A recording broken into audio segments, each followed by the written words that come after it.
Hello everyone. তো আজকে যেই রেসিপিটা বানাবো সেই রেসিপিটা অনেকেই বানাতে পারো আর অনেকেই বানাতে পারো না, কিন্তু খাওয়ার ইচ্ছা খুব হয়।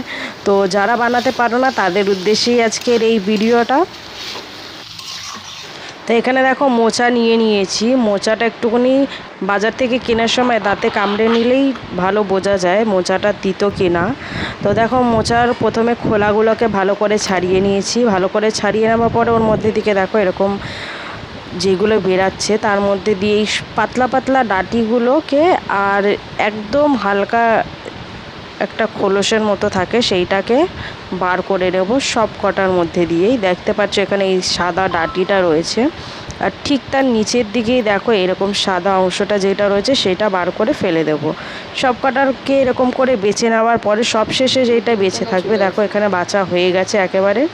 সব শেষে যে এই জিনিসটাকে এইটাকে আর কিছু করব না, এরকমই থাক। তো আগে সবার প্রথমে যেগুলো রয়েছে সেগুলোকে এইগুলোকে ছোট্ট ছোট্ট করে কেটে নেব। পুরোটাই একেবারে কেটে নেব, কিছু ফেলার থাকে না আর এর মধ্যে দিয়ে। তো ছোট ছোট করে কেটে নেওয়ার পরে একেবারে যে মাথার অংশটা রয়েছে সেইটাকে শুধু ফেলবো আর কিচ্ছু ফেলবো না এর মধ্যে থেকে। দেখো এখানে একদম যে ছোট্ট অংশটা রয়েছে সব কটাই আমি কেটে নিয়েছি, খালি ওইটুকুনি অংশটাই আমি ফেলে দেবো। সব কটা কাটা হয়ে যাওয়ার পরে এই শেষের অংশটাকে দেখো কেটে নেব। আর একদম যে সামনের অংশটুকু রয়েছে এইটাকে একটু বেশি করে কেটে নেব। কেটে নেওয়ার পরে এইটাকে মাঝখান থেকে 4 ফালি করে নেব, করে নিয়ে সেইগুলোকেও ছোট ছোট পিস করে মানে ছোট ছোট করে কেটে নেব।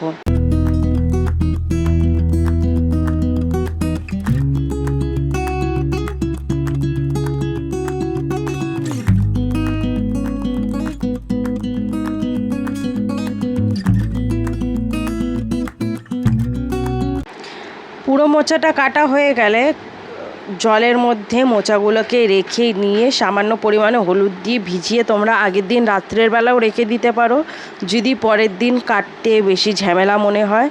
রেখে দিয়ে সেটাকে সিদ্ধ করতে বসিয়ে দিয়েছি। আর এখানে দেখে নাও মশলার জন্য নিয়ে নিয়েছি হচ্ছে রসুন, আদা আর পেঁয়াজ। মিক্সির মধ্যে দিয়ে দেব সামান্য পরিমাণে জিরে, ধনে আর কিছুটা পরিমাণে তোমরা চাইলে কাঁচা লঙ্কাও দিতে পারো, আর সেরকম যদি মনে করো তাহলে শুকনো লঙ্কাও দিতে পারো। দিয়ে সেইটার একটা ভালো করে পেস্ট করে নেব। দেখো মোচাটা আমার ভালোভাবে সিদ্ধ করা হয়ে গেছে। এবার জলটাকে ছেঁকে নেব। ছেঁকে নিয়ে কড়াইয়ের মধ্যে দিয়ে দেব সামান্য পরিমাণে তেল। তেলটা গরম হয়ে গেলেই এর মধ্যে আলুগুলোকে ছেড়ে দেবো। আমি আলু দিচ্ছি, তোমরা চাইলে আলু দিতেও পারো নাও দিতে পারো, আলু দিলে বেশ খেতে ভালোই লাগে। তো আলুগুলো পুরোটা দিয়ে দেওয়ার পরে এর মধ্যে সামান্য পরিমাণে দিয়ে দেবো হচ্ছে হলুদ। দিয়ে আলুগুলোকে ভাজবো যতক্ষণ না হালকা ব্রাউন কালার চলে আসছে। ভাজা হয়ে গেলে এটাকে নামিয়ে নেব। তো যেহেতু এটা আমি চিংড়ি মাছ দিয়ে বানাচ্ছি তার জন্য আগের থেকে চিংড়ি মাছগুলোকে ছাড়িয়ে নিয়ে নুন হলুদ দিয়ে মাখিয়ে রেখেছি। এখানে দেখতে পাচ্ছ নুন হলুদ দিয়ে আগেই মাখিয়ে রেখে দিয়েছি। এরপরে আলু ভাজা হয়ে যাওয়ার পরে এটাকেও সামান্য পরিমাণে তেলে দিয়ে ভেজে নেব।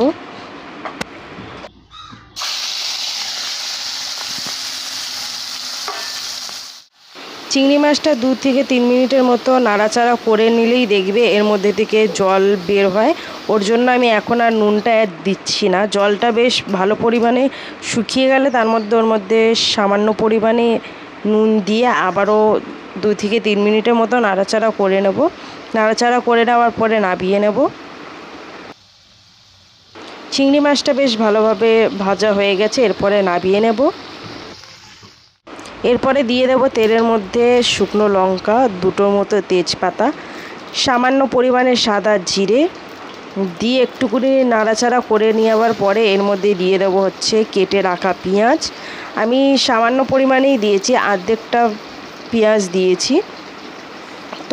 তোমরা তোমাদের মতো বুঝে নিয়ে দিও, বেশি হলে বেশি পরিমাণে একটুকুনি দিতে হবে। তো পেঁয়াজটা ভালোভাবে নাড়াচাড়া করে নেওয়ার পরে ব্রাউন কালার দেখতে পাচ্ছো হয়ে এসছে। এখানে আমি আগের থেকে আমার বেটে রাখা মশলাটাকে দিয়ে দেব, দিয়ে সামান্য পরিমাণে নাড়াচাড়া করে নেব। এরপরে এর মধ্যে দিয়ে দেব সামান্য পরিমাণে হলুদ, দিয়ে একটুকুনি নাড়াচাড়া করে নেব। এরপরে এর মধ্যে আমি কাশ্মীরি লঙ্কার গুঁড়ো দিচ্ছি। তোমরা যদি চাও কালারের জন্য কাশ্মীরি লঙ্কার গুঁড়োটাও দিতে পারো, আর যদি সামান্য পরিমাণে তোমরা একটু ঝাল বেশি খাও তাহলে লঙ্কা গুঁড়োও দিতে পারো এর মধ্যে। দিয়ে নাড়াচাড়া করে নেব। তারপরে মোচাটা যে জল ঝরতে দিয়েছিলাম সেটাকেও কড়াইয়ের মধ্যে দিয়ে 5 মিনিটের মতো নাড়াচাড়া করে নেব। এরপরে এর মধ্যে সামান্য পরিমাণে নুন দিয়ে দিলাম, দিয়ে নাড়াচাড়া করব যাতে মোচাটা বেশ ভালোভাবে মজে যায়। এরপরে এর মধ্যে 2 মিনিটের মতো নাড়াচাড়া করে নিয়ে দিয়ে দেবো হচ্ছে আলুগুলো, যাতে বেশ আলুগুলো ভালোভাবে সিদ্ধ হয়ে যায়। তার জন্য বেশি জল থাকতেই আলুগুলোকে দিয়ে দেব। ভালোভাবে জলটা শুকিয়ে গেলে এর মধ্যে দিয়ে দিচ্ছি হচ্ছে চিংড়ি মাছটা। দিয়ে দেওয়ার পরে সামান্য পরিমাণে ভালো করে আবার নাড়াচাড়া করে নিয়ে এর মধ্যে দিয়ে দেব হচ্ছে চিনি, সামান্য পরিমাণেই দিলাম। এরপরে এর মধ্যে দিয়ে দেব গরম মশলা। আমি এখানে গরম মশলার গুঁড়ো নিয়েছি, তোমরা চাইলে গরম মশলা বেটেও দিতে পারো।